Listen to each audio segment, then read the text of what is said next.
હાર્દિક મારી જાતભાઈ છે. હું ધોરણ 2 માં અભ્યાસ કરું છું. આજે હું 26મી જાન્યુઆરી વિશે બોલીશ. 26મી જાન્યુઆરી આપણો રાષ્ટ્રીય તહેવાર છે. દેશનું બંધારણ કરવા માટે બંધારણ સમિતિ બનાવવામાં આવી. બંધારણ ઘડવાનું કામ ડોક્ટર બાબા સાહેબ આંબેડકરે કર્યું. 26મી જાન્યુઆરી 1950ના રોજ બંધારણ અમલમાં આવ્યું.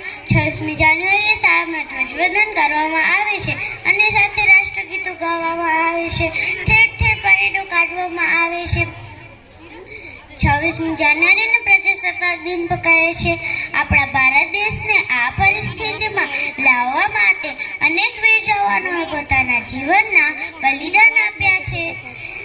આ કારણેથી મને મારા દેશ પર ગૌરવ થાય છે. 26મી જાન્યુઆરી મને ગમે છે. જય હિન્દ, જય ભારત.